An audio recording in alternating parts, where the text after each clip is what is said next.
Thanks for checking out the DCAU Review YouTube page, aka the DCAU Tube. Before we get to today's episode, don't forget you can subscribe to us on your favorite podcast app.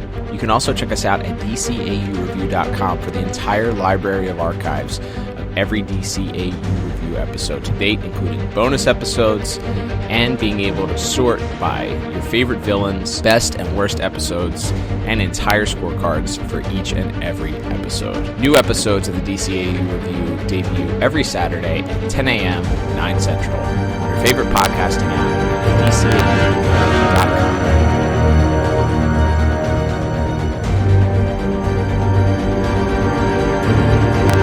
You're listening to the DCAU Review, hosted by Cal and Liam.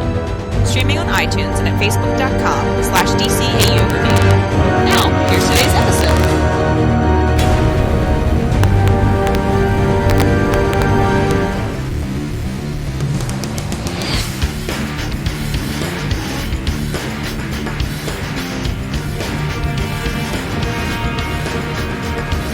Welcome, everybody, to episode 26 of the DCAU Review.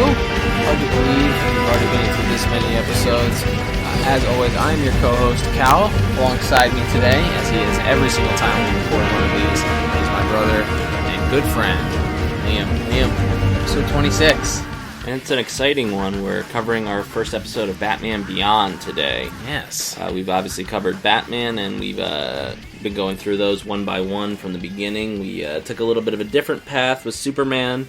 Sort of picked and chose some of our favorites and some of our not so favorites from the long run of Superman. But here with Batman Beyond, we're going back to basics here. We're starting with episode 1.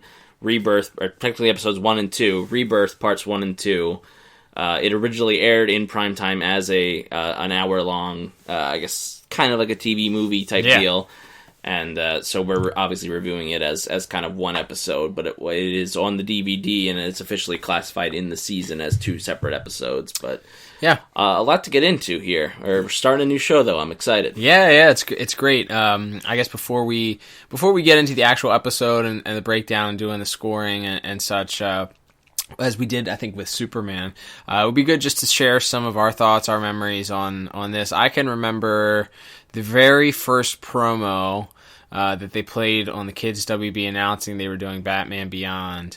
And it kind of being a shock to the system. It's like, what is this? Like, it's Bruce Wayne is in it, but he's not Batman. And there's guys that look like the Joker running around, but there's multiple clowns. So, like, oh, there's a Joker in the future. Yeah. Like, it was very odd. But I definitely remember watching the episode when it premiered and being like, wow, this is going to be different. I don't know. I was probably 13 or 14, or maybe if that old when it premiered. And thinking, oh man, this is going to be different. Like, this is going to be strange, not being the normal Batman that we're used to growing up. But it really created its own identity and has lived a life outside of the DCAU. It's now continuity in the DC comics, and one of those cool character things that have crossed over due to popularity into main continuity in DC comics. So what about you? What were some of your thoughts? Any memories that you have about this before it was premiering or when it was coming out? I remember just thinking it's crazy. It's cool because when you're a kid, it's just more stuff to watch. Sure. I mean, for a while there, Kids WB was airing Batman, Superman, and Batman Beyond all basically at the same time. Yep. So our Saturday mornings were pretty full with stuff to watch. And we didn't watch a lot of TV growing up. So correct. So we were allowed to watch Batman and Superman stuff, though. Yeah. So that was we were always excited to have a new show to watch. And, certainly. When you're a kid, I think maybe it does help you connect to Batman in maybe a way you can't with the adult, already completely polished Batman that we see in the animated series. As cool of a character as that is, maybe, like, for me, I remember I was always a really big fan of the character of Robin in either the original animated series or New Batman Adventures, especially New Batman Adventures, because he was closer to my age, and it's easier to kind of visualize the decisions that character has to make than it is for an adult man in his 30s to make. So having a teenage Batman with Terry here, I think it was cool because for a younger kid, whether you're a teenager or even younger, at that point you can kind of identify with him, and because he's not super polished, as we'll get to as we go through this first episode, you kind of grow with him. You see him become more confident, become more skilled as the series goes on. And so I just remember that basic idea. And there's stuff I remember being like, oh, Bruce Wayne's old, and that's kind of weird to see because you don't really think of characters like fictional characters like that aging. Batman's been around since 1939 and is still in his 30s somehow. So the idea of them actually like point of fact aging Bruce Wayne into being like an elderly man who needs a cane to walk, and especially and at that age delving into, we talk about this a lot with especially with Batman, of delving into subjects that most kids cartoons wouldn't touch with a 10-foot pole. Bruce Wayne, when we meet him in this show, and we can kind of start to jump into plot right here, everyone has left him. Yeah. Tim is gone, Dick is gone, Barbara's gone, Alfred's gone. Alfred is deceased, obviously. Gordon, Bullock, everyone we knew from the new Batman adventures. Obviously, we do see Barbara Gordon as the commissioner later on, but for the most part, we don't see any of those recurring characters again. Right. So Bruce is all alone. He's living in his big, giant mansion. All dark inside. Right. No lights on. No, the lights are on. It's perpetually raining there for some reason, just over top of Wayne Manor. And he's got a dog. And like he's just an old man walking around with a cane, and he's got a dog. And that's what he has to show for his time, all of the energy that he put into being Batman. It left him old and alone. Well, and of course they delve more into that later on in Return of the Joker. Yeah. Movie for sure. But I think it also is unique in seeing how it shows you basically how he decides to give up the Batman mantle. Because they intimate, and there are plenty of Watchtower database videos out there speculating how old Batman was when he retired and stuff like that. But you figure he's in his 50s probably. Sure. When he finally hangs it up. And it's really because of this incident. He has a heart attack and then threatens to shoot a guy with a gun. Yes. Which causes him to realize he's not.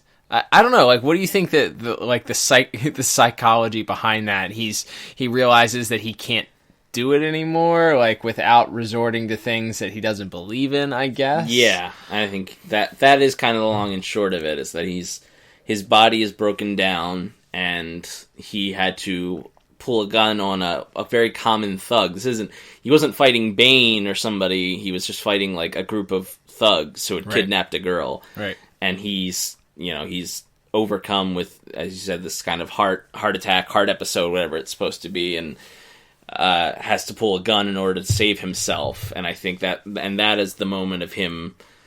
His hands are shaking, and he throws the gun down, and then it cuts to him in the Batcave, where he puts the suit back in the case and says "never again" and turns the lights off. But yeah, that is a jumping off point. It's powerful, like the image of Bruce pulling the gun in this moment of desperation, and then as the guy runs away, looking at his hand holding the gun. That's really powerful stuff. No, you're absolutely right, and you mentioned it. I think you said you're like this Batman in particular, and depending on what interpretation of Batman you followed or read or what have you, Batman and guns, typically he doesn't use a gun. There's a famous Year 2 graphic novel that they did, sort of follow up to Frank Miller's Year 1, where he did carry a gun in the comics for that second year. I don't even know or think that's in continuity anymore, if it's been retconned out. But regardless, Batman doesn't carry guns. He's always had a stance against guns, but there have been some sort of like gray areas where Dark Knight have like a bazooka or something. Right. He's not afraid to have missiles attached to the Batmobile. Right. Or if you've ever read Frank Miller's Dark Knight Returns, his tank, he has a tank that shoots. Or if you watched any of the DC movies that have come out in the last 10 years, Batman doesn't seem to have a problem with shooting people with guns. Yeah. So But your point is that this Batman from day one that's a big no-no. You know, the famous PSA line: "Children and guns don't mix," but definitely Batman and guns do not mix ever. So for him to have to pick up a gun, I think, and realize what he's kind of come to is kind of this realization that maybe I need to hang up the cowl. Other than that, I thought the other interesting thing is that this episode did, and I thought that it did well, was that it set up its own identity and alluded enough to the past to not make it feel completely alien or completely, distant from the original source material, but it didn't rely completely on nostalgia. And I think that's why this series ended up doing so well, is because it wasn't just, and I remember hearing an interview, I think it's on one of the commentaries on the DVDs, where Bruce Timm said they didn't just want to do, every villain beyond. Yeah. Like, but he's not going to have the same rogues gallery just like 50 years in the future in different versions. So it gave them the creators the ability to kind of work in a new toolbox and create new characters and not just use the same ones that have been around for forever. Yeah. So they mentioned, I think the girl that was kidnapped was Veronica Vreeland's daughter or something. It sounds like Bunny Vreeland, they call her.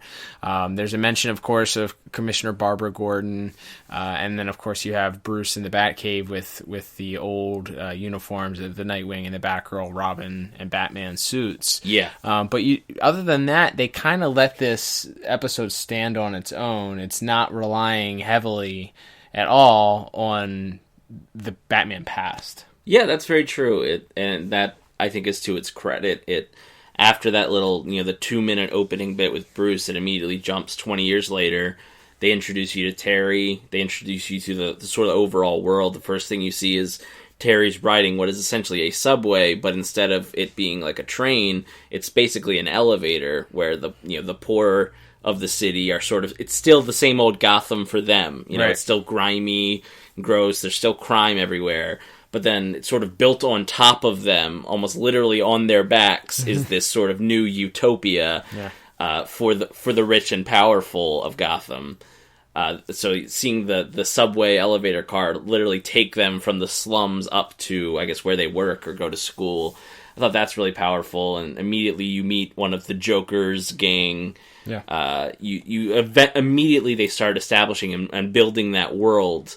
And it's really effective. It shows you who Terry is. He intervenes when this Joker guy is harassing a lady on the subway, and everybody else literally turns their head. Yes, everyone else is too scared and literally looks the other way, quite literally. Yeah. And Terry's the one guy who stands up for him, which leads him to. And it's kind of established early on that he can handle himself. He can take care of himself, but his mouth or his temper can kind of get him into issues. You see him on the wrestling team getting into a fight.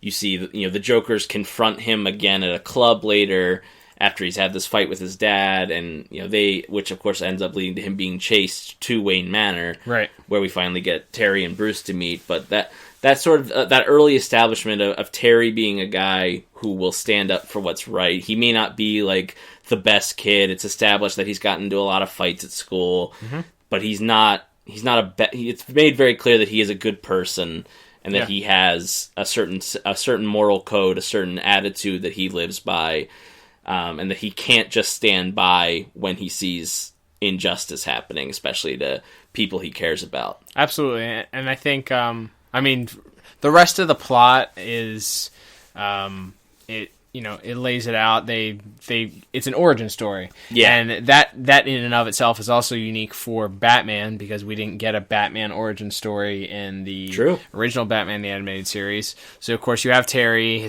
his father is killed. He finds out sort of through happenstance that it's Derek Powers is the person that's behind having him killed. And he steals the Batsuit to kind of exact revenge. And try and bring his father's killer to justice.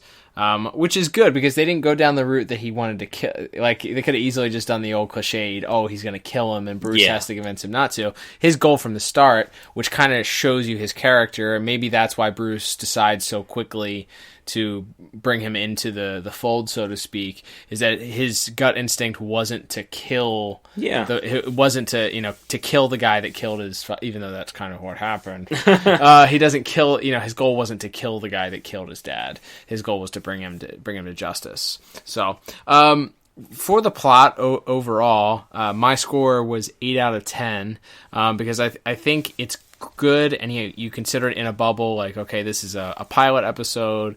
They have a lot they have to do to tell here. The only plot hole that I felt, Liam, was perhaps and I kind of maybe just explained it away myself there just a second ago, but just the rapid nature in which Bruce was willing to accept this teenager as Batman. Well, yeah, and as you mentioned, it's established pretty quickly why he allows him to go after Powers and Mr. Fix. Right.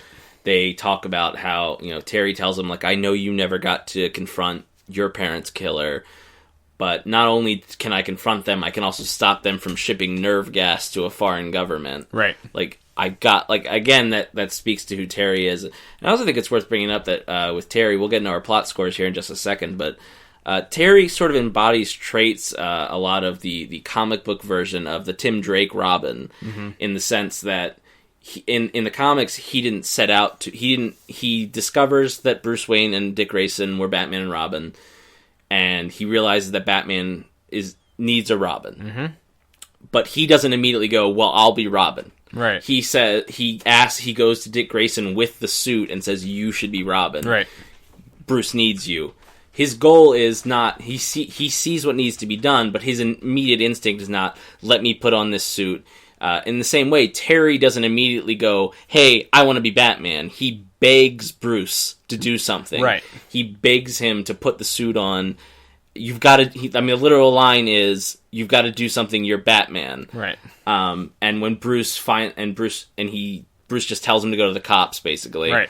And it's established, Terry mentions that the cops are very cozy with Derek Powers, and so Terry basically doesn't believe that anything will happen if he just goes to the cops. So in that moment, he sees that, well, if nobody else can do this, I have to be the one to do it. And that's when he goes and steals the suit. He doesn't steal it for a joyride. Right. He's not a Batman fanboy that, discovers the Batcave and immediately tries to put the suit on. True. He's looking for justice for his father and to stop this nerve gas from being distributed. And he realizes he is the only one who's going to be able to do it. And that's when he puts the suit on. I thought that was a really powerful, as we mentioned a little earlier, of who Terry is, really establishing that right off the bat. Absolutely. So what did you end up giving the score for the plot? So I went with 7 out of 10. I think it's really strong. You mentioned some of the plot holes. We went from Bruce allowing Terry to use the suit for this one time to, at the end of the episode, he basically tells him he can be Batman full time. Right. That is a kind of a jarring switch. And I thought some of the early flashback scene, Bruce dramatically grabbing his chest and everything, just kind of suddenly, like he's punched out like 6 guys, and I understand heart attacks can happen very randomly. I understand that maybe that's very accurate to how it would be, Heart attacks can happen at any time. Right. That's the PSA. Right. PSA for the elderly people watching Batman Beyond. Don't fight crime when you're over the age of 55. Don't smother your kids. Right. Fake PSAs. But anyway, so I thought that was a little heavy-handed. So there's some minor stuff that I thought, and the plot of in and of itself is pretty basic. But overall, yeah, still very strong, still better than average, so I went 7 out of 10. What about you? Yeah, I already mentioned I gave it 8 out of 10. It's strong. It's a good start with a few plot holes in there for sure. All right, let's jump over to music, shall we? So, thoughts on music, at least my thoughts on music, is you have your opening scene that introduces sort of your transition piece, as we discussed, Batman, or Bruce Wayne in the Batman Beyond suit, having his heart attack and falling over and his PSA. He's falling and he can't get up. Right, exactly. He's falling and can't get up. So you have your classic orchestral Batman themes in that scene, and then it transitions very quickly. We certainly get the awesome new Batman Beyond theme song. Heck yeah. Which we'll mention a little bit later. But the new theme, and we get heavy guitars come in. There's a heavy rock electric guitar, wailing type sound that comes through, and it's established again. This series wanted to establish itself on its own, tying and giving nods and honoring the past, but making its own sort of little corner in the DCAU. So it wanted to be different in that way, I guess. Plus, I think you mentioned when we were watching it that there were 2 other shows that they were doing at the same time. Basically, the same crew was now doing 3 shows at once because they were.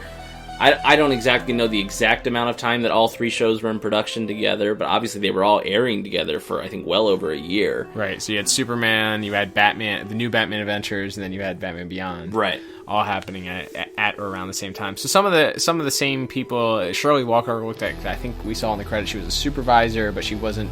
Yeah, she was like supervising conductor or something, which is, I think, kind of what Danny Elfman was to her on the original Batman film. Okay. Which means she didn't actually conduct the orchestra. She may have written some of the music for it.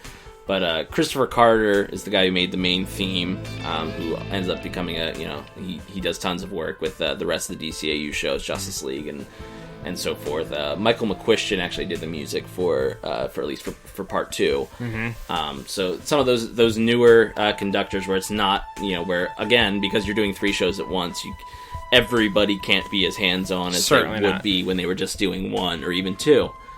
Yeah, my thought on that is that there are some things in the music that work. I think that it's good establishing itself, but it's kind of all over the place, at least in this first episode. Yeah.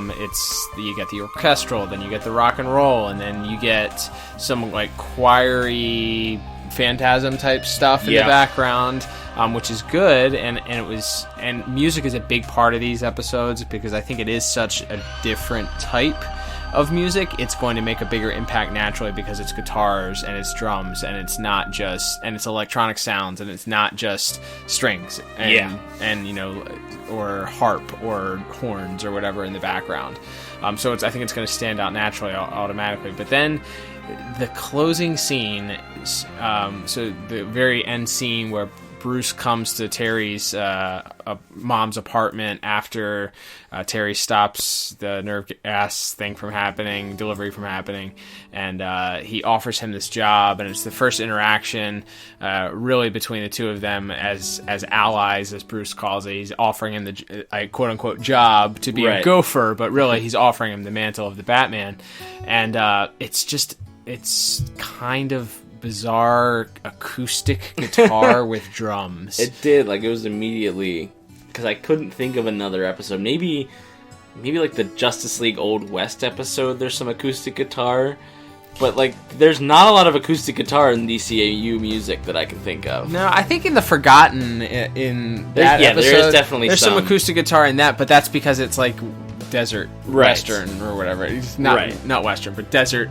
folksy or whatever it is. Right, and coming from what we have mostly heard was, as you mentioned, there's some dance electronic music and as you mentioned the rock and everything. It is a little jarring. I went 6 out of 10 personally. I think there's still some strong moments. The sort of the electric guitar refrain when he has the fight with his dad in part 1, when he comes home and sees that his dad is dead.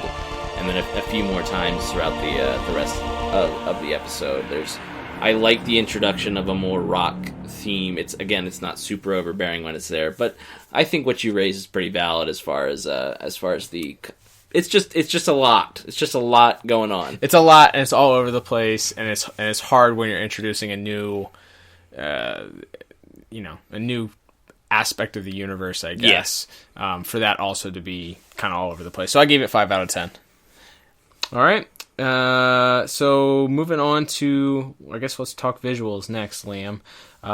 So you already touched on it briefly when we were talking about the plot, about the new Gotham look. Yeah. Neon signs everywhere, giant, tall, square buildings, sort of odd shapes also at times. Everything's futuristic. It's like... I don't know. Like, it's weird because Batman the Animated Series was future retro, sort of. The original Batman the Animated Series, and then when it was streamlined, I don't know what... It was like... Batman was like... Original Batman was like 30s future. Right. Superman was more like 50s or 60s future. And this feels like Batman Beyond feels Blade Runner-y to me. Like, it's good call. It's dingy, gross, good call. Like future. Yep. A little bit more with some like Tron with the motorcycles, or like Tron. For sure. Yeah. So you have it's a new look. It definitely. I mean, you know it's Gotham because they say it's Gotham, but I being honest, it doesn't feel like the same Gotham that Bruce was a part of, and I think maybe that's intentional, like you said. Maybe the fact that they've built this new city on top of the old Gotham, and they're trying, it's got a new look, and there's multi-billionaires and international people flying in to make business deals between countries and stuff like that. You know? So maybe Gotham is turned around. Maybe this is New York post the 1980s. I guess if you're like comparing it to the real life New York. But I think visually, I think there's a lot of good.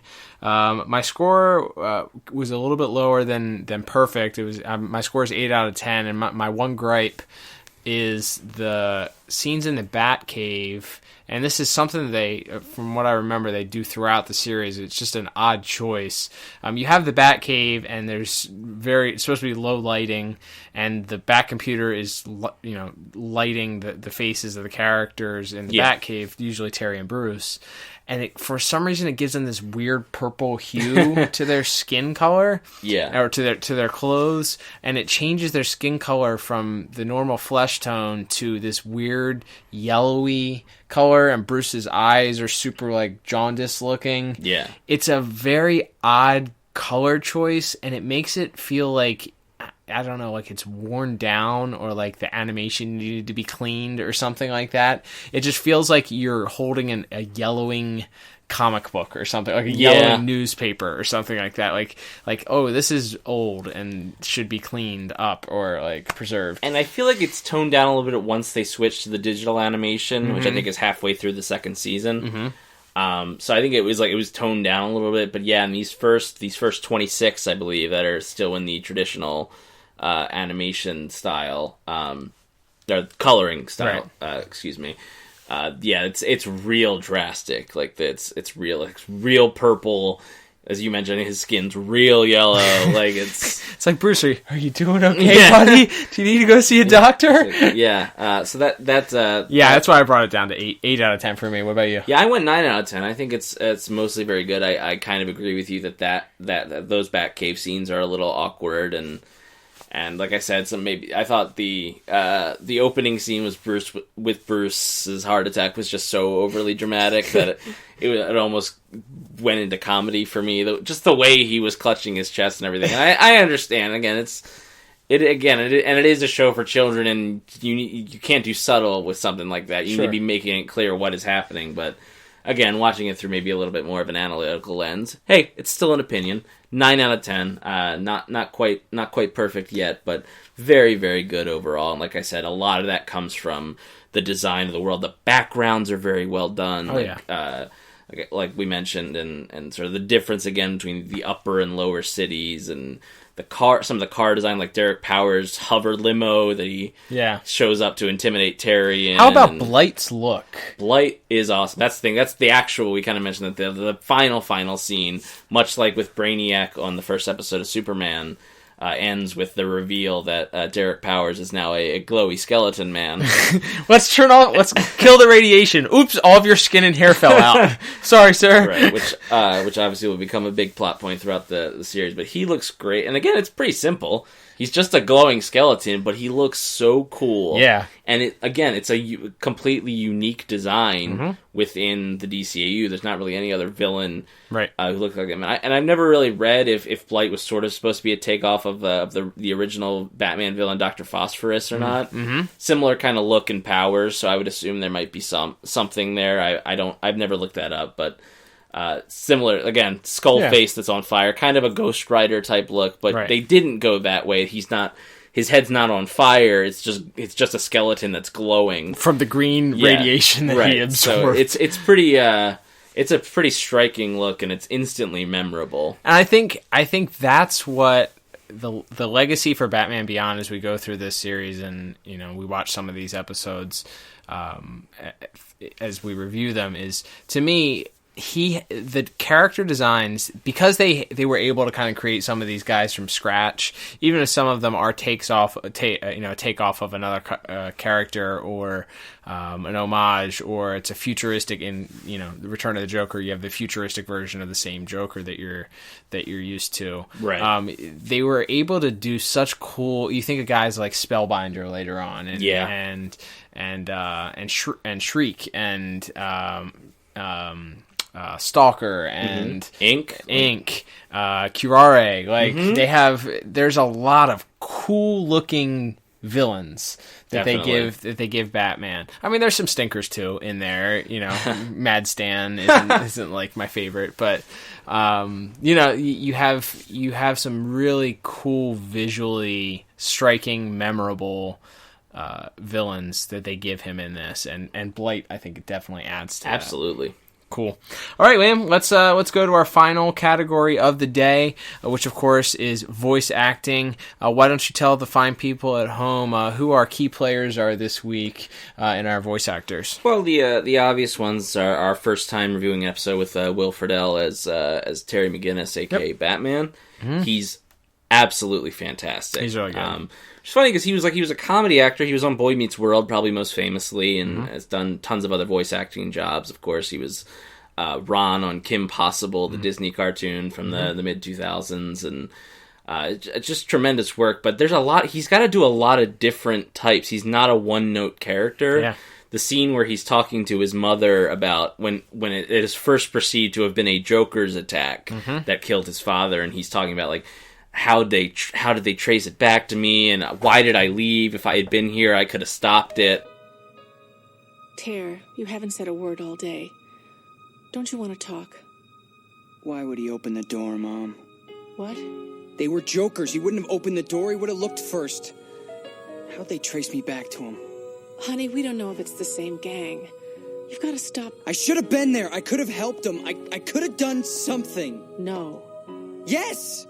I'm not afraid of those guys. We could have fought them off, me and Dad. We could have fought. I yelled at him, Mom. He grounded me, and I wouldn't listen. The things I said. I'm such a jerk. The guilt and emotion that he and again, as we mentioned, the scene where he's begging Bruce to put the suit on. You've got to do something. You're Batman. There's sadness, there's fear, there's, anger, determination. He's got to have a multi-layered performance here, and it would be really easy to just be like, oh, I'm teenage Batman, and make that really one note. I told you not to touch it. But aren't you going to go to... No. You built that company, and now Powers is making nerve gas there. You got to do something. You're Batman. I was Batman. Give this to Commissioner Barbara Gordon. Tell her I sent you. The cops? They'll never be able to... Do it. Something happened to you, didn't it? And it wasn't just that you got old. Or kind of annoying or lame, and he doesn't. He's tremendous. I think just to that, just thinking about that, I think this is a decision. This is a case where it was a good decision not to cast somebody that was 15 or 16 for this role. Yeah. Because I was thinking about that. It's he's not. It's kind of weird. It's like a 30-year-old guy playing a 17-year-old. But you're right. I think having the acting chops and the ability to kind of express that over the different range of emotions that he had to, especially for this episode, I think it was the perfect casting choice for that. Definitely agree. Other than that, we have Sherman Howard as Derek Powers, who famously, has been mentioned, he was basically made it to the final rounds of cuts to play Lex Luthor. And Clancy Brown, who had originally auditioned for Superman, ended up, I guess, calling Clancy back in to read for Lex, and of course, I mean, the rest is history. Which is super crazy. So let me ask you. I think we had slightly differing opinions on Derek Powers. What did you think of Derek? He's there's a few scenes where I feel he's a little over the top. Mm-hmm. It's very, he's very evil corporate man, which, it can't, I understand why you would like it. Like I said, it kind of, it was just, you're just very aware of what that character is supposed to be. That won't do you any good, Terry. Why don't you make it easy on yourself and give me back my disc? What disc? You know what I'm talking about. Right. What did you think? Yeah, I thought he was great, and it reminded me, as we were talking about it, of Mark Hamill as Ferris Boyle, in that he is the two-faced, slimy, corporate guy that puts on this facade of being a humanitarian in the case of Ferris Boyle, or in this case, he's very concerned. He has to communicate to Warren McGinnis that he's very concerned about the employee that's contracted this disease, and that he's going to get better. And then when he's talking to Terry initially about, Terry, have you ever ridden in a limo? Mm-hmm. And the line that got me was when he says, "Your dad's not here anymore." Because Terry gives him a nice quip of, "My dad told me never to get in the car with strangers." Yeah. And he said, "Well, I'm not a stranger, and your dad's not here anymore." Woof. Yeah. Oh man, so evil. Yeah. But not Skeletor evil to me. So that's fair. I really appreciate it. I think I can see what you're talking about. It is a little bit. It's not Lex. I can see why they didn't go for Lex. And that's maybe a point to your credit, to your side of the argument, is that it's definitely very different than the Clancy Brown. It's a little less understated. It's a little more. I wouldn't even say over the top, because most of his lines are delivered in a very minor. Mm-hmm. He's not yelling. He's not monologuing. But I mean, again, it's just some minor stuff. I definitely didn't hate it or anything, but it's just something that stand out to me. The other big villain of the episode, Mr. Fix, who apparently actually pulls the trigger on Terry's father, played by one George Takei. This was one, I gotta be honest, when we looked it up, I was like, what? I mean, it's a very recognizable voice when you say it. Yes. But would not have guessed that was George Takei. You're pretty strong for some clown who thinks he's Batman. I am Batman. Famous, of course, from Star Trek. Yes, and from your mom's Facebook page. Right. Right. Absolutely. Anybody else? I know there was... so, of course, Kevin Conroy as an older Bruce Wayne. And the voice is different. He didn't just do... He's not just doing Batman and when he's Bruce Wayne later, when he's meeting Terry's mom, he's not just doing the old Batman the Animated Series voices. I think that's where his performance shined the most, from where he is in that final scene, despite the very distracting acoustic guitar. Bruce putting on his fake, Terry saved me from a group of hooligans. Yes. It was so great. Terrence, sorry to get you up so early. It's okay. You never told me you knew Bruce Wayne. Well, actually, Why, I owe this boy my life. He defended me against a bunch of hooligans once. I tried to reward him, but he absolutely refused. And you're right. It's not Bruce Wayne, and it's not Batman. It's kind of somewhere it falls in between there. There's a little extra gravel to it. There's a little extra age to it, which again shows. Not breaking news, but Kevin Conroy's amazing talent as a voice actor. He's really good. Yeah. But his talent as a voice actor to, again, throw those little nuances in here. And later on, of course, there's the Justice League Unlimited episode where he's playing both young Batman and old Bruce Wayne, and they're talking to each other. And you can hear in that scene, in those scenes especially, just the subtle differences, where obviously it's still the same person, still the same voice, but... it's got that little extra gravel, that little extra age to it. It's a little, those little nuances, again, those little touches that add so much to these shows. Yeah, I can't wait to watch that episode. It's a good episode. Yeah. So, but yeah, I gave voice acting 8 out of 10. Like we said, a little bit of a disagreement on the villain voices. I thought they were a little bit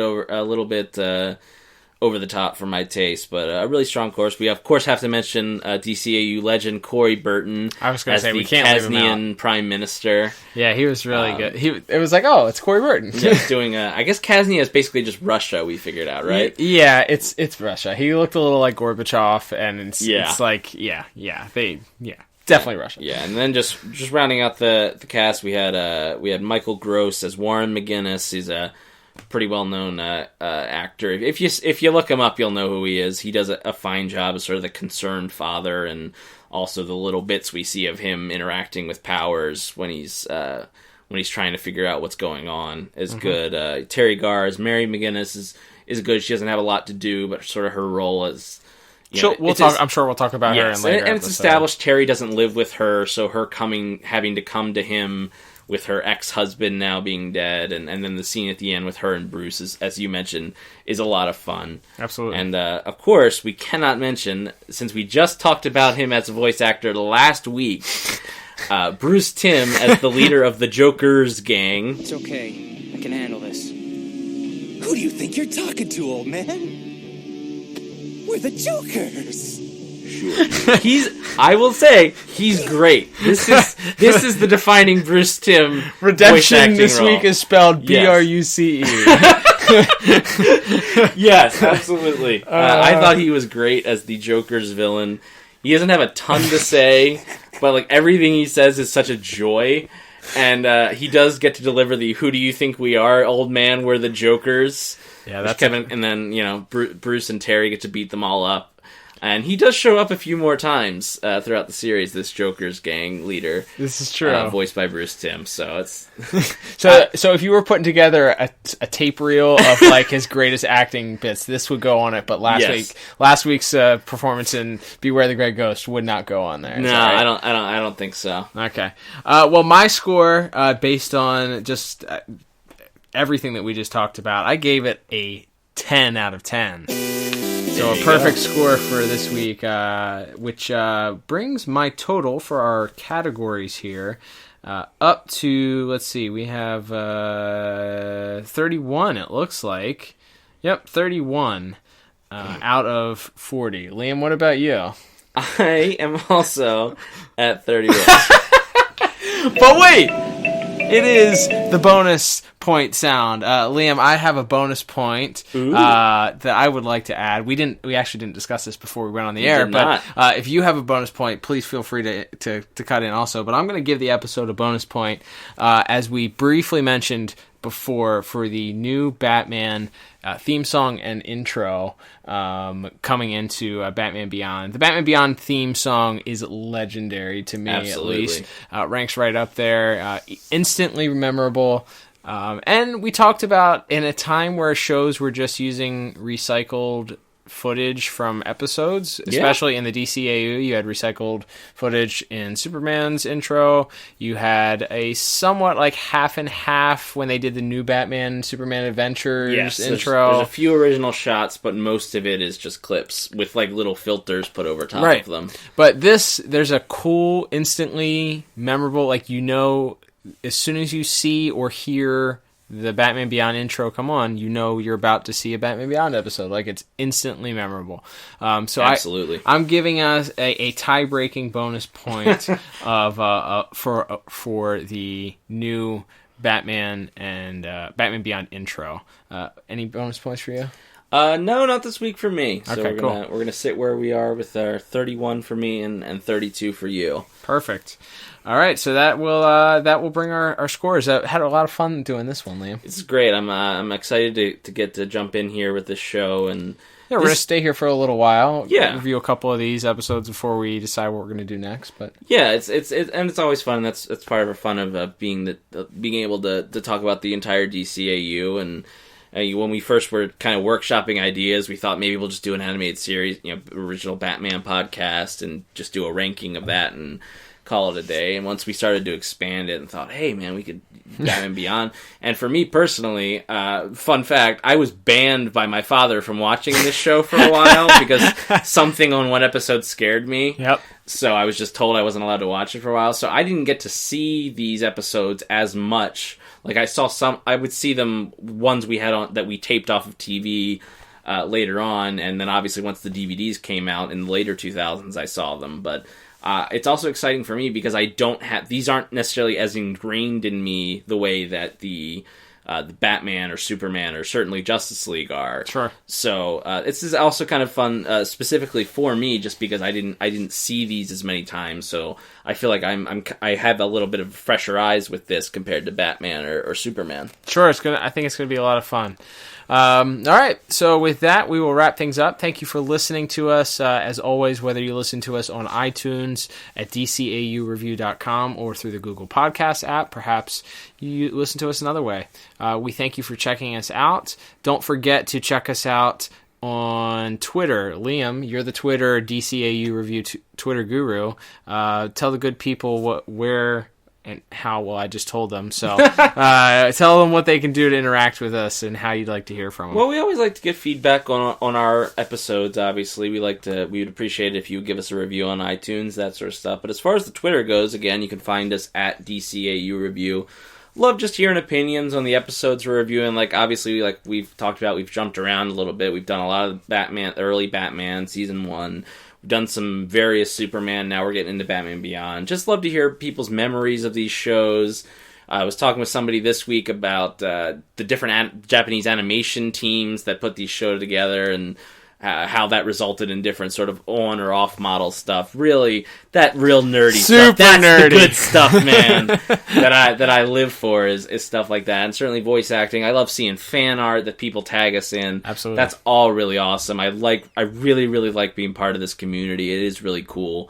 And everyone's very nice to us, which is also cool. Yes. So it's a very nice community. It's awesome. So thanks to everybody for that, and definitely give us a follow there. Yes, Liam, they can also like us on Facebook, but more likely than not, that's the worst way, right? Well, yes, Mark Zuckerberg, also known as the Derek Powers of social media companies, complete with, I'm pretty sure he's just a green glowing skeleton underneath his fake skin. Has decided if you want to run any kind of a business or fan account or a page on Facebook, you must pay in order to interact with the people that like your page. Even if they've already liked your page, right? They won't see it in their timelines unless you pay for them to see it. We refuse. So we refuse to do that. It's a big no. It's a big no from us, dog. And you can find us on Facebook.com/DCAU Review. If you'd like to talk to us there, we do check it occasionally. I do post the new episodes there still, but generally Twitter would be the way, or you can also head to DCAUreview.com, where Cal has done a great job designing that site. You can check out episodes by category, by villain, by show, anything you need, as well as streaming all our episodes, and you can leave comments there as well. So those would probably be the two ways that are the best, would be Twitter or at DCAUreview.com. But either way, we love talking with people about the episodes we're doing, what we should do next. I'll probably run in some Twitter polls about what we should do after we're done with this stint. Twitter poll. It's been a while. It's been a while since we did a Twitter poll. Maybe we'll review another movie, and you guys can help us pick that out. That'd be great. But so definitely follow us on Twitter there, and hey, love talking with you guys. Awesome. All right, well, that will do us for this week's episode. I'm Cal. And I'm Liam. And we will talk to you on the next week's episode. Bye-bye.